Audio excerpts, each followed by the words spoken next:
Hello there, my name is Eliane. I'm 19 years old and I'm a trade management student at Cégep Garneau. I'm actually finding myself on St. Louis Street right beside St. Louis Gate.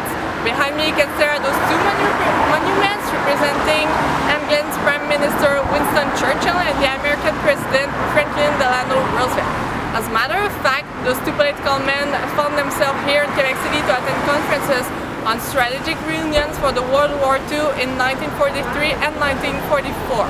Those conferences that took place between those two political men of main importance happened to begin right there in the Citadel and were pursued in the Chateau Frontenac.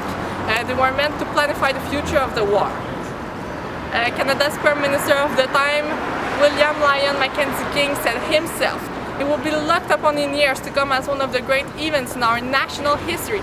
So that makes it a pretty much big, important fact for our history here in Quebec City, but also Canada's one. Winston Churchill, you can see here, was born in 1874 in United Kingdom.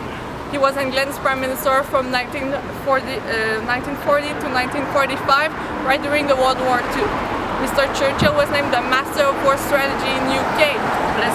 But as a funny fact, this political man also was an artist. He painted several pieces of art and also received a Nobel Prize for his historical writing.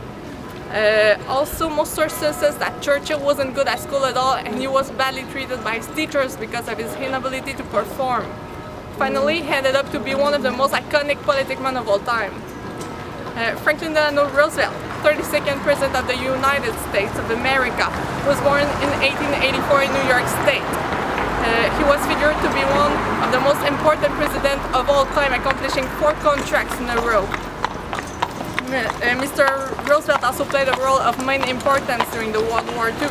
He is remembered for creating a social system and also recovering the economic system after the Great Depression. As an interesting fact, he was the first president to talk on television and also the first one to travel in an airplane. Mr. Roosevelt died in his office the weeks following his 4th election at the age of 63. Roosevelt's statue was made by an American, Joe Davidson, and is a perfect replica of the one that used to be in the White House. It is a present from the Franklin and Eleanor Roosevelt Institute.